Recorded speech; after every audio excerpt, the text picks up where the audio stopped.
Welcome back to Attack on Titan Anime Review, special number 11. This I'm reviewing the 112th chapter of the manga of Attack on Titan, Ignorance.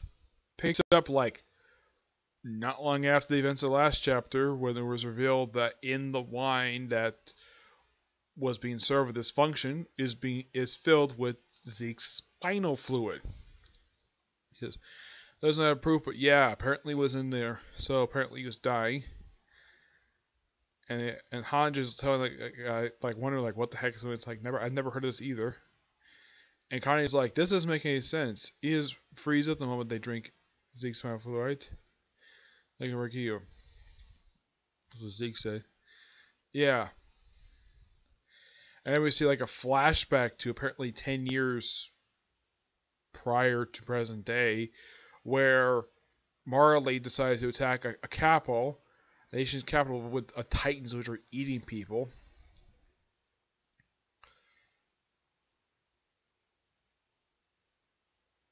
He was like, why are our hands to protect us? Yep. Then she says, everyone take off your jackets and wash your hands. Because you also touch your face, your mouth. And then Hanj tells Octopon that's what his black guy's name is. Tell Mitsuka and the others the same. Mitsuka and Arm are meeting with the little girl who killed Sasha back in chapter 105. Why protect me? She asks why did you protect me? And Mitsuka's like, no reason in particular. And she says, I killed your close friend. I beat a guard unconscious with a rock. But not that boy Falco. I wanted you to take him prisoner. Kill me should be enough, right? We're not killing you. This is what Armin says. Yeah. Everything is like, I'm going to have conversation. All of a sudden, Eren walks in the room. Or apparently he's cut his hand open. For some reason. Yeah, the chapter doesn't explain why. And then looks like Hanj is helping wash this particular person. And then all of a sudden, they come to the room. Yeah, because, something's going on. And then a bunch of guys come with guns. Yeah, these look like, look at them, they look like bolt-action rifles. Like bolt-action rifle gun. And she's like, what? Flotch? Commander. And they want to know what Zeke is, who was declined. And Praxis is off in another room. Yeah, they mentioned stuff that happened in the Uprising, which I'm not surprised they referenced the Uprising arc here because the anime just aired it recently. So yeah. So basically, it takes out, and then one of the episodes takes out what looks like a Luger. Yeah, it looks like a Luger. Those are what type of gun Luger is. It's a gun used by Germans. Yeah, it was a popular souvenir from what I've heard, very commonly collected by American soldiers in World War II. So yeah, I think this is supposed to be Gene. Yeah, Gene just pulls out this Luger out of nowhere. Where he got this thing, never explained. I don't know where he got this thing from. I was like, listen to me, Fox. There's no reason we fight each other. If anything, Nicole's delusional here is what? Yeah, he's the chef. Finishes your hands, stuff like that, and then all of a sudden everyone's taken to custody. Aaron's like, we're leaving. Okay. Everyone's like, you have the hands on the table. It's like, was that Flotch's voice? You came here with Flotch? Yeah. And his hand's bleeding over the table. And he says to them, I want to talk to you guys in quiet sitting. We can settle this problem without conflict. Engineers will be fine. They're just moving. We're just moving them. Says they want to talk to him. It's what, you decided to make your own attack on Marley. So what do you mean? What made you decision to attack Marley your own? If Zeke and Elena have really on their side. And he says, I am free. He's free to his free will. And then here's something that, for the next couple pages, I'm sure a lot of people reading this series, chapter 1, this feels like a portrayal, this explanation of why certain stuff are happening. And this probably would tick people off, make them very unhappy, because this explanation really makes no damn sense. So, it's children, you cared more than anyone. He's like, haven't you saved me from being kidnapped and wrapped this scarf around me out of your kindness? He says, I said keep your hands on the table. And apparently he knew a lot of stuff. That's the reason why. So the reason why he's acting the way he did because he spoke to Zeke. Yeah. And then he says something to Armin that really makes no damn sense. He says, "Is that like?" Yeah, and he says, "Armin, you're still going by and seeing Annie, aren't you?" Yeah. Is that of your own free will or Barnett's? What? Yeah. Like sort of altering memories, stuff like that. It's like both get your brain be controlled by the enemy. He's like, Aaron, what are you trying to do? I'm saying there's nothing removed from freedom from ignorance. Yes, I learned about the Ackermans too, and the reason you're strong, Mitsuka. It turns out Marlin Scar still barely know anything about the Titans. Yeah, that's what he says. We came by accident, alerted Empire, and he says, still the Ackerman was designed to protect Ilia's king. As a result, the instincts their blood was so active once they recognized someone as the host. He's like, huh? In other words, you only cling to me because your instincts as an Ackerman. And she is shocked by this. She's like, you obeyed my order in every moment you were facing death. Yeah. So apparently that's the reason why that this explanation really makes no damn sense. That apparently because she's an Ackerman and because he's also a Royal Titan, that's the reason why she listens to him. Yep. And like not only not only did this heighten your physical abilities to an extreme, you were given an experience and bound Ackerman to every past Ackerman of the path, all because you happened to trick yourself to believing I was the host you had to protect. She's like, you're wrong. Am I? How? It wasn't by chance. It was because of you. I was able to become strong because of your.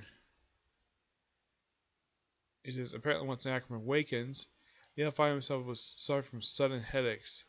They say things out of something sound familiar. It's like, no. Trying to say is that the real Miska disappeared in that mountain hut not at 9 years old, leaving you only behind your faithful to your Ackerman instincts. A clan who lost their true selves, created to only follow orders. In other words, slaves. Armin's like, stop it, Aaron. Do you want to hit this world? Anyone isn't free. That or cattle. Yeah, then he says something that I'm sure a lot of people have been shipping these two for years. He says, just looking at it makes me so angry. I finally understand why. I couldn't stand to look in and doubting slave who only follow orders.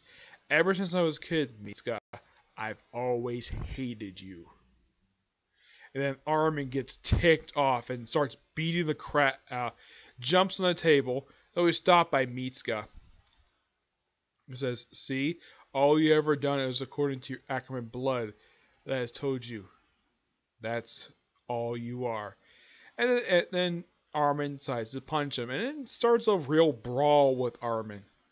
Yep, beats him up, and she says, just stop. Like I said at the start, if you tell me where Zeke is, there's no need for us to fight. So just come with us.